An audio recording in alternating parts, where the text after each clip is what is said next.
Una de las reglas básicas que dice la mediación es pocos contenidos pero muy profundos, porque si no, no se promueve el aprendizaje. Se promueve cualquier cosa pero no aprendizaje, o aprenderse memoria, pero no el aprendizaje. Entonces vamos a trabajar con profundidad algunos temas. ¿Cómo lo readecué? Después de saber que no tenía lo que les tenía que mandar y que teníamos poco tiempo, lo readecué de la siguiente manera.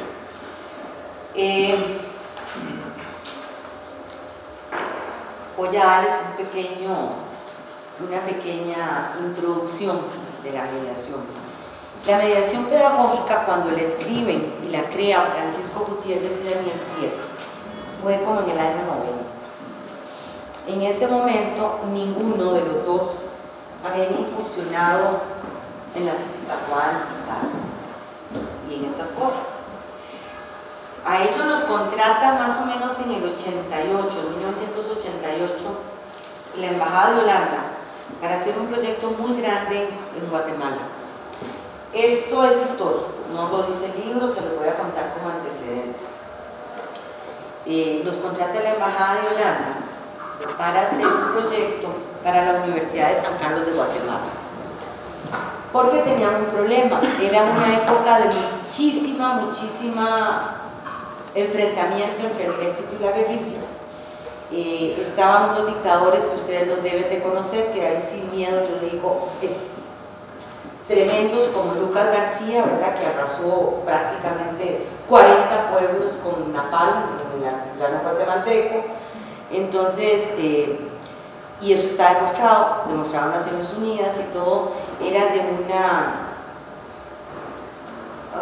yo no sé, es que no hay ni palabras para calificar lo que puede ser esos gobiernos que hubo en Guatemala. De hecho, yo que trabajaba en Guate y que conocía muy bien, no pude leer la memoria del silencio que hizo el padre Monseñor Gerardi, porque habían cosas que estaban describiendo ahí que habían pasado que yo no podía creer que hubieran pasado. Fue terrible, y es en medio de esa barbarie, la Embajada de Holanda con la Universidad de San Carlos dice, bueno, ¿qué vamos a hacer?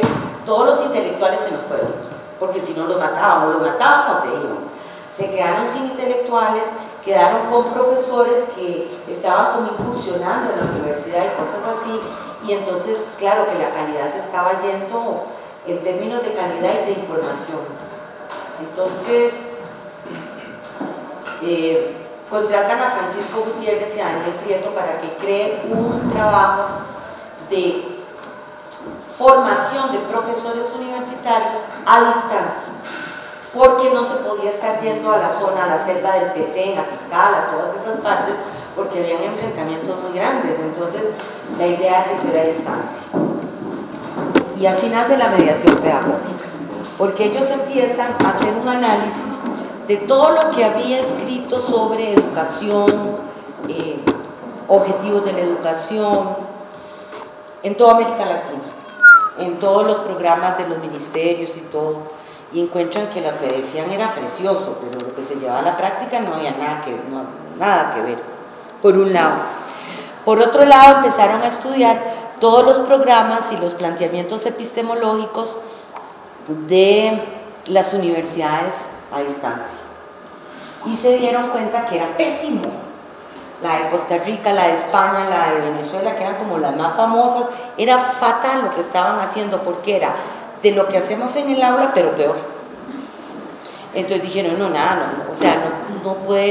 no podemos hacer esto. Entonces ellos incursionan para hacer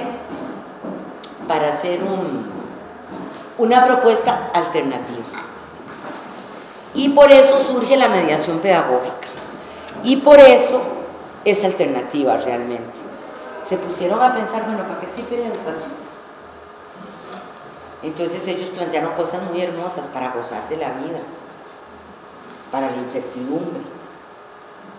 Pero lo más importante que hace la educación, la propuesta de ellos, es que ellos se dieron cuenta que la educación a distancia era absolutamente vertical, autoritaria y cerrada. Las preguntas iban cerradas para que contestaras lo que yo quería que me contestaras ahí. porque no había chance de mediar como estoy mediando yo ahora. Entonces ellos dicen, no, y entonces ¿dónde está el aprendizaje? Trabajan mucho sobre Simón Rodríguez, el maestro Simón Bolívar, y entonces dicen, no, lo que tenemos que promover es el aprendizaje, no es la enseñanza. Hay que dar un pasito y darle énfasis al aprendizaje. Y para mí, mi percepción es que ese es el salto más grande que ellos logran dar, que es decir, vamos a hacer una educación basada en el aprendizaje y no en la enseñanza. Y ellos plantean, bueno, ¿qué es la mediación pedagógica? Yo tengo un contenido y yo tengo que compartirlo con ustedes, esa información, ¿no es cierto? Como estoy haciendo ahora. Pero entonces, ¿cómo medio yo para crear las condiciones de aprendizaje para ustedes? Eso es lo importante, eso es importante, porque hasta el momento uno se preocupa solo del contenido que uno tiene que llegar a compartir, ¿verdad? Desde la enseñanza yo me preocupo de mi contenido y de prepararlo y esto y del otro, pero de mi contenido, estoy siempre en el contenido, estoy siempre en la enseñanza. Y ellos dicen, no, hay que estar en el interlocutor o la interlocutora. Hay que ver cómo son esas personas, qué intereses tienen, cómo logro hacer yo para que crearle condiciones para que esas personas aprendan. Y yo medio entre este contenido, creando esas condiciones. Eso es una síntesis muy enorme de la mediación pedagógica. Pero eso es lo fundamental. Entonces yo les voy a proponer que trabajemos de la siguiente manera. Resulta que después empezamos a leer a Hugo Altman, muy amigo de ellos dos, de Francisco sobre todo, y Hugo empieza a encontrar en la autopoiesis y todo otro sentido del aprendizaje.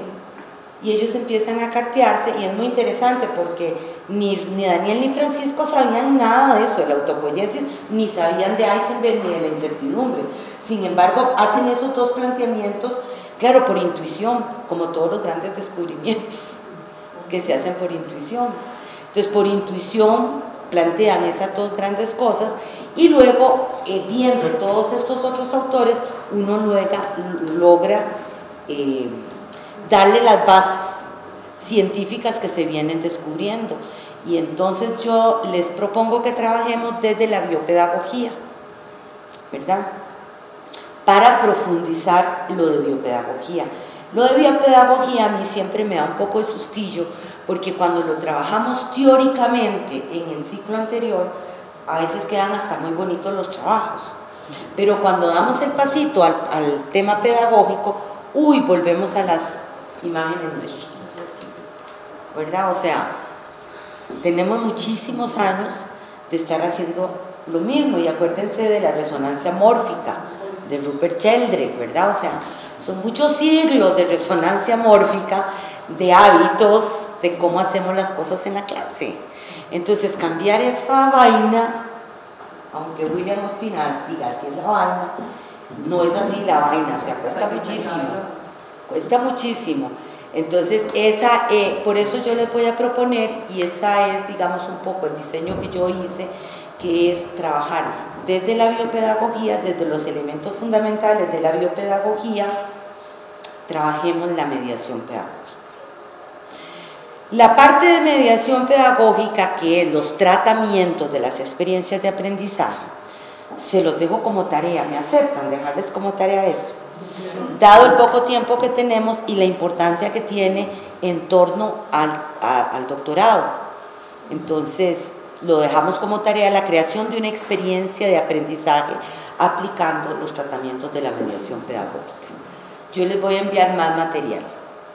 La pregunta que vamos a trabajar es esta. No, nos tenemos que dividir en 6 grupos. Yo que no me fijo en lo que he diseñado, ¿verdad? Vamos a dividirnos en 6 grupos. Acá, en esta parte de la mediación pedagógica, que es la que yo quiero que profundicemos hoy, habla de que es sentirlo alternativo.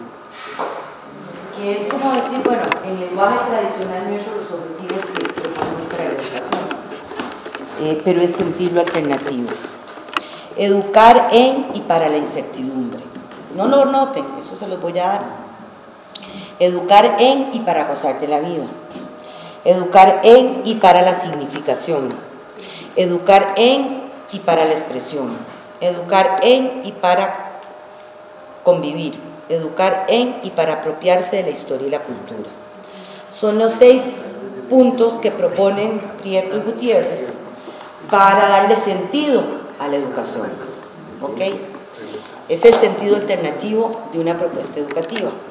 Entonces, nos vamos a dividir en 6 grupos y cada grupo va a tomar uno de estos temas y lo va a profundizar desde este, que es el tercer capítulo de Hugo, donde hay una síntesis muy bacán, dicen ustedes. Sí, donde habla de autopoiesis, de autopoiesis, de resonancia mórfica, de representación. O sea, hay como 5 o 6 elementos que son fundamentales y están aquí en este capítulo, en el tercero. Vamos a trabajar con este capítulo y con eso. Cada uno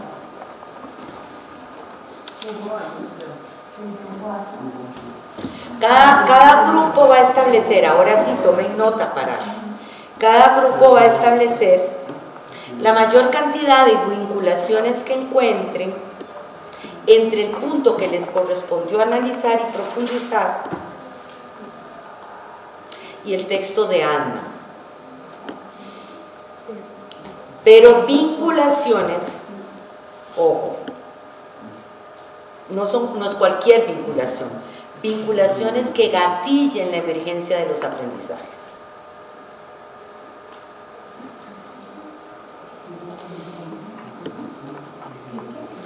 Que gatillen la emergencia de los aprendizajes.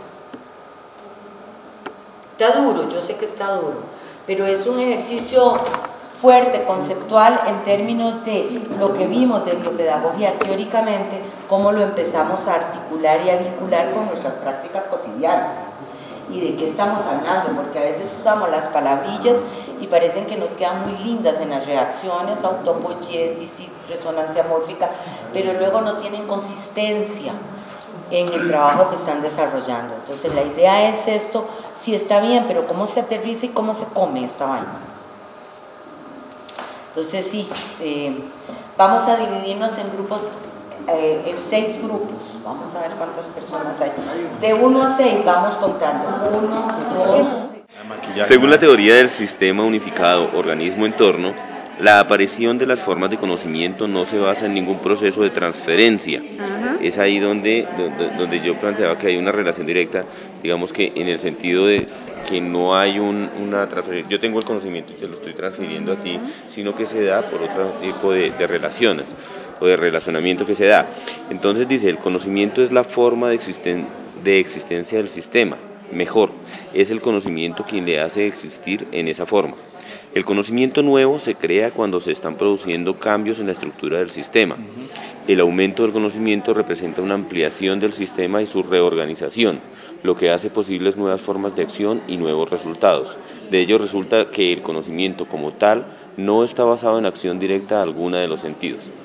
Entonces, en ese momento, cuando estamos, digamos, negando esa transferencia, que yo tengo el conocimiento, te lo voy a pasar, lo sigo pasando, estoy haciendo una instrucción, una transferencia de conocimiento, pues ahí estoy cerrando la incertidumbre. Cuando estamos diciendo que se da por interacción, que el conocimiento amplía esa frontera, pues el conocimiento lo que genera es incertidumbre, no certeza. Entonces, ahí es donde yo veo que está esa relación directa con lo que estábamos diciendo aquí. Pues porque acá, de hecho, no se trata de una pedagogía de la respuesta, sino una pedagogía de la pregunta, como dice Freire. O sea, en adelante, pues todos los 5 puntos que se están planteando acá están directamente relacionados con ese Esta teoría que tú dices acá, el sistema unificado, es un sistema unificado entre el organismo y el entorno, ¿cierto? Ese es como ese sería el vínculo. Porque efectivamente, ¿qué hace la incertidumbre? Entonces la incertidumbre, efectivamente lo que tú dices es no caer en o sea, las certezas están, se navegan en las certezas, pero yo cuestiono y pongo en duda las certezas, las preguntas. No hay certezas. No, las que han construido, digamos que las que se han construido, porque el hombre ha construido, digamos que se han construido una serie de certezas. Las certezas son como transitorias, ¿no? Pues dependen del punto de vista. Sí, pero digamos, la formación que hemos tenido es sobre certezas. Claro. Entonces dice, no, aquí el tema es de lo que reina es la incertidumbre y el caos. Sí. Entonces desde las incertidumbres, ¿qué es lo que se gatilla? ¿Qué puede gatillar una incertidumbre que genera? Preguntas. Sí. La pedagogía cuestiona. Tiene que la cuestionar. pedagogía de la pregunta, que es el punto 1 de las hojitas de mediación. Entonces, y que se concreta, a mí me parece que lo que tú estás diciendo de la teoría del sistema unificado, lo que están diciendo de ese punto se concreta también en el aumento de conocimiento representa ampliación del sistema y su reorganización. O sea, mayor conocimiento me permite se amplía el mayor, sistema, pero también se reorganiza nuevamente autopoyéticamente. Se fortalece. Sí. Y aprende el sistema y aprende, digamos, en Maturana, el microorganismo aprende y su entorno aprende. Podríamos decir también que mayor conocimiento. Sí, no importa que sea solo que él no se está preguntando, simplemente él está está respondiendo. ¿Quiénes se preguntan? Nosotros, o sea, ese es el tema de tomar conciencia. Por nuestra conciencia, por nuestro nivel de conciencia. Sí, pero mira que yo diría que a mayor conocimiento, mayor incertidumbre. Cuando dice el aumento del conocimiento representa una ampliación del sistema y su reorganización, lo que hace posible nuevas formas de acción y nuevos resultados. Y eso tiene que y eso vuelve a generar nuevos conocimientos. O sea que no hay una fórmula mágica en mediación para decir una respuesta óptima. Puede haber mediaciones, pero la respuesta siempre será incierta. Es impredecible. Porque ahí viene lo que hablaba Mora, ya no sé quién habla, de la ecología de la acción. Y es, ¿qué crees, Mora? Dice, tú puedes hacer, pues, tienes un comportamiento o haces una acción pensando con cierta intencionalidad que va a salir, pero eso no garantiza que eso, porque en la medida cuando tú haces cualquier tipo de acción pueden influir muchísimos otros elementos que van a generar, pueden generar una cosa que a ti mismo te va a afectar. Y termina algo distinto, probablemente de lo que usted tenía como intención inicial. Pero es que ahí desaparece la intención inicial. Sí. Y desde ahí es que desaparece la planificación, desaparecería un montón de cosas. Pero no sería un vínculo, tiene ese contexto. No sería un vínculo el conocimiento asociado a la incertidumbre que genera autoaprendizaje sobre todo. Pero ¿cuál es el vínculo entonces? O sea, ¿cuál es? El aumento del conocimiento. ¿Cuál es el vínculo? ¿El aumento del conocimiento? Es que yo no sé si es aumento de conocimiento o es la exposición a una cantidad de elementos que terminan en aumentar el conocimiento. ¿Me explico? Si usted se fija en la sociedad moderna, toda la dinámica... Porque el aumento es lo que, digamos que lo que va generando, pero el vínculo ¿cuál es? Que permita que emerjan aprendizajes. O sea, ¿cuál es el vínculo que abre, que va a permitir esa inmersión? Ese vínculo inicia a través de una incertidumbre. Con el micrófono, mano, qué pena. No. Yo aquí estoy. Sí. Esperando a ver a qué hora me toca cantar. Porque digamos que ahí es donde la punta, o sea, el vínculo, ¿cuál es? El vínculo es el aumento de conocimiento. Yo diría que es ese, el aumento de conocimiento. Porque mira, o esa relación del organismo con su entorno. Me parece que el vínculo es la relación que yo establezco con esa relación que yo establezco con otros. Porque es que cuando hablamos de que a mayor conocimiento, mayor incertidumbre, estamos directamente volviendo aquí a este lado, a educar para la incertidumbre. Y habría entonces que mirar es cómo vinculamos cada uno de estos puntos. O sea, exacto, o sea, ¿qué es lo que puede está el concepto de nicho vital. Sí, ese concepto me parece es que a mí me parece que ese es el vínculo es el nicho. Organismo-entorno. Ese es el vínculo del organismo-entorno. Es una interacción permanente. Es el nicho de estar excitado o perturbado por el flujo de información que termina en conocimiento. Y todo lo contrario. O sea, no es solo el conocimiento el que gatilla. No es solamente No. Y la perturbación de ese nicho. No, yo creo que son más las relaciones. Pongamos La en términos interrelación. Pero la de misma biología, como lo pide desestabilización del Magdalena. sistema puede gatillar algo. La perturbación, sí, el modificar. Pues a mí como concepto me parece bonito, nicho vital, digamos, llamativo, pero no le entiendo todavía la relación. ¿Qué es el nicho vital? No, y la relación con la incertidumbre. Por eso, porque no sabemos para dónde va. El nicho vital, el entorno en el que yo estoy, a ver un ejemplo. Su casa. Me vengo para acá a la 1 de la tarde, tengo un propósito, ¿sí? Y en el camino no sé qué pase. Puede ser que se me atravesó en el camino, me le atravesé a alguien y hubo una perturbación en la meta, lo que se había trazado. Pero ¿cómo se entiende entonces nicho vital? O sea, cómo se afecta lo que me permite estar construyéndome y realizándome. No, o sea, yo solo no puedo vivir, no puedo ser, no puedo existir. Necesito de un entorno. El nicho vital es el entorno. ¿Sí? Que se ha construido y que hemos construido o que se ha autogenerado por ciclo. Tengo aire, tengo luz, tengo no sé, una serie de componentes que me permiten sobrevivir. Si yo afecto ese nicho vital, afecto el organismo. Eso es ese juego, es esa interacción, ¿no? O sea, eso no se podría ni separar. Parte de ese nicho vital es el espacio debajo de las personas, porque las personas en su espacio vital, en unas partes que son sus hogares, comen, duermen, se recrean, descansan, pero en otras partes trabajan. Pero el nicho vital no se subdivide, ¿no es cierto? A mí me parece que siempre nos movemos en nichos vitales, en sistemas. En subsistemas. No, yo no. Está ahí. Son como está ahí. Que se relacionan uno con lo otro, el contenido con el que lo contiene. ¿Cómo modifico yo el nicho vital? O sufre transformación, el nicho vital puede sufrir una transformación porque nos pasamos de un sistema a otro. Es un mismo sistema lleno de subsistemas. ¿Sí? O sea, en términos ya es un macrosistema, llamémoslo así, compuesto de muchos subsistemas. ¿Cuál es la relación directa con eso? Pues que siempre será caótico, o sea, que será imprevisible.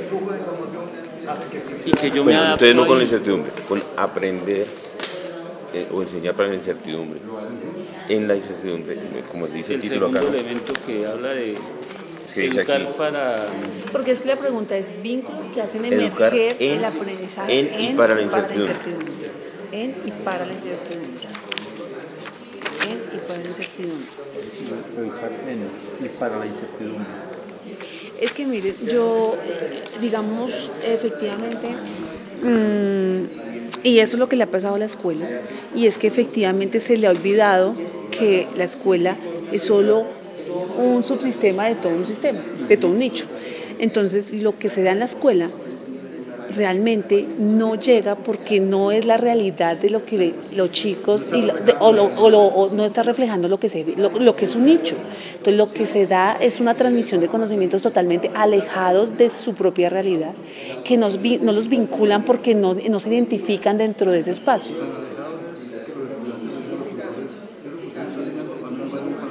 Porque no se siente, porque no se logra apropiar de ese espacio. ¿Qué haría efectivo esa experiencia de la escuela como nicho vital? La pedagogía del ocio. ¿Viste un poco de ese punto de pedagogía del ocio? Es con todo el uso del tiempo libre. Claro, nosotros la tendencia es formalizarlo en escuelas de formación con horarios, con una propuesta y demás, pero es donde la gente se siente bien y hace lo que le gusta, lo que le place, lo que les place entero. Yo creo que nos falta harto. Seguimos leyendo, de pronto aquí nos estamos... Bueno. Creo que Aquí vale la pena mira, la discusión, en el trabajo pero... de bioaprendizaje hay unas claves que hay que tener en cuenta como miramos la vinculación a nivel de conceptos, ¿no? Entonces sistemas complejos y adaptativos, sistemas aprendientes, parámetros dinámicos y autoorganizativos,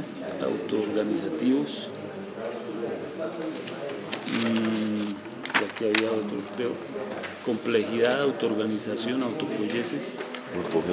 Sí, como para que esos son como me parece a mí los conectores, y ahí es el ejercicio es cuáles son esos vinculantes que permitirían que emerjan aprendizajes. Que emerja el aprendizaje. ¿Cierto? Entonces, a la luz de la incertidumbre.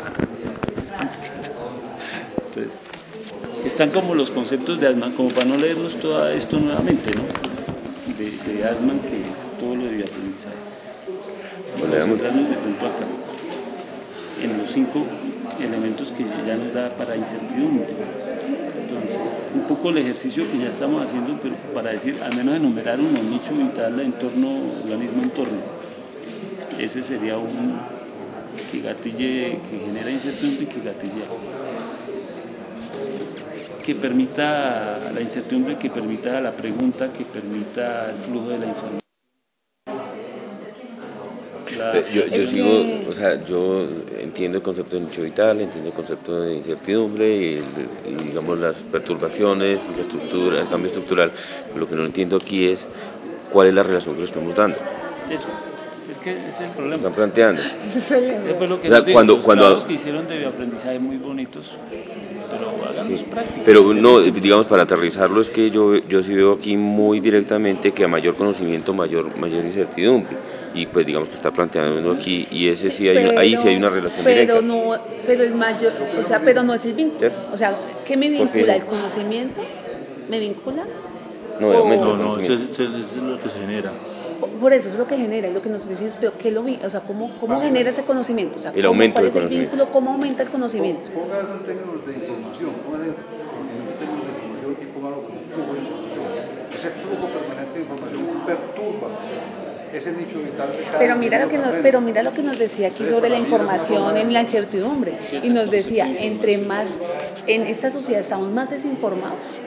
Entre más información hay, estamos más desinformados porque no sabemos, porque hay una saturación de información y no sabemos cómo abordarla. Y es que precisamente ahí es donde pues vamos nosotros a encontrar los vínculos, porque entonces el educar no está en captar información o en recibir información, sino en saberla procesar, ¿sí? En saber saber generar ese conocimiento. Más adelantico, él hace un ejercicio del currículo y habla sobre el currículo. Entonces dice, es que el currículo no puede ser solo una lista de contenidos, y dice, debe ser resultado de esa relación de contenido con las experiencias de vida en una relación permanente, que se nutren, digamos que se retroalimentan permanentemente entre el contenido y la experiencia que se dan en el nicho vital. O sea, sí, son ese tipo, todas las experiencias permanentes que se dan son las que deben alimentar un currículo de aprendizaje. Establece para mí un nexo, un elemento vinculante en esto.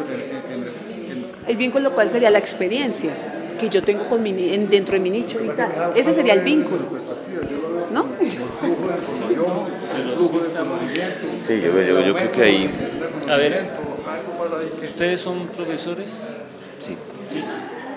¿Profesor? Yo soy licenciado en educación, pero no ejerce, pero bueno, somos profesores. Somos docentes. Bien. Pongámoslo en el tema, en el marco de la escuela como está hoy. Yo pienso en mi colegio o en mi universidad, en donde yo estoy ejerciendo esa tarea. El drama de la escuela. ¿Cuál es el drama de la escuela hoy? Que no ofrece recursos ni metodologías para trabajar con la información existente presente en todas partes. O sea, no vincula la información, ni el flujo de información, ni todo eso, con la praxis. Entonces, ¿qué podemos hacer ahí para resolver ese problema y entrar en el nuevo paradigma? En mi escuela, en mi contexto. ¿Qué podemos hacer? Esa es la pregunta. Siempre desde lo educativo estamos colgados. Sí, yo no tengo la respuesta. Cuando yo trabajé en estos cafeteros, yo siempre quería hacer educación para los técnicos y para los agricultores a través de la internet con videos educativos. Y no fue posible. Pero cuando me dio un computador, lo primero que me encontré metido en el computador en el fondo fueron videos pornográficos. Déjeme, yo termino la idea. ¿Para dónde voy? Porque es que la cosa era en serio. Para donde yo voy es que esos elementos de comunicación que nos están perturbando la vida a todos permanentemente en la vida real, desde lo educativo están siempre colgados. Entonces, desde lo educativo, por ser anticuado, pierde factor de motivación y de atracción. Entonces, por eso al estudiante nunca le trae nada de lo que le ofrece la escuela. Porque siempre, por fuera de la escuela, la sociedad ofrece mucho más. Entonces, ahí la escuela, el sistema educativo está siempre colgado, siempre está atrasado.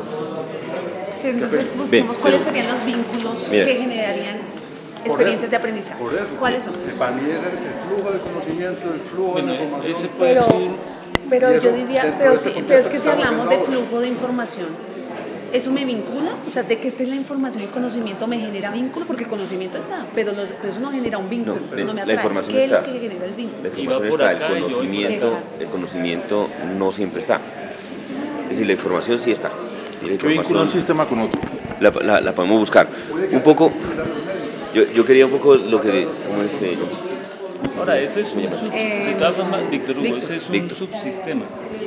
Mire, Víctor, es que cuando Víctor plantea que entonces si nos vamos a la escuela y todos los problemas, y cómo buscar, o sea, cómo solucionar esto que la escuela no ha hecho con la información. ¿Cómo hago la escuela atractiva para el muchacho para que aprenda? No, pero es que aquí el planteamiento dice: no ofrezca recursos, metodologías para trabajar con una información existente, presente por todas partes. Bueno, el problema es, y retomando un poco de todo lo que hemos hablado en estas sesiones y con la literatura que hemos leído, la fragmentación que tenemos, un poco el ver el mundo, la escuela como un mundo aislado de su propio entorno, las divisiones que hay dentro de la escuela, los cursos, las unidades temáticas, los temas, o sea, todo es fragmentado, todo es fragmentario. Y mucho de eso no tiene que ver con la vida del niño. Y todo eso no está directamente relacionado, es decir, que aquí hay un problema sustancial que no es simplemente de una solución metodológica. No es cambiemos la metodología, no es vamos a cambiar y vamos a implementar, es totalmente estructural. Entonces yo retomo lo que Nicolás decía, que lo que debería era desaparecer la escuela. Yo sí estoy de acuerdo, la escuela sí era lo que debería desaparecer. O transformarla con una visión mucho más sistémica. En ese sentido, hay unas alternativas, digamos, lo que vemos en este momento, el mundo. Hay un autor que se llama Cristóbal Cobo. Él plantea una teoría del aprendizaje invisible. El aprendizaje invisible porque nosotros estamos aprendiendo permanentemente, en todo momento. Entonces entra a YouTube, mientras está viendo la cuenta de Facebook, entró allá 2, 3 páginas adicionales, ahí está aprendiendo, y no es una cuestión escolarizada, no es una cuestión fragmentaria, no es una visión aislada del mundo. Entonces el actuar en un colectivo, el actuar en una comunidad, el hecho de que existan las redes de información me permiten generar conocimiento. Ahí es donde digo, la información sí existe, pero cuando yo interactúo, cuando yo entro en relación con el otro, ahí sí estoy generando conocimiento. Y a mayor conocimiento, mayor interactividad. Y tú lo acabas de decir, la interrelación que yo hago con el otro. Ahí está el vínculo. La interacción, claro, por supuesto, sí. Ese es el vínculo.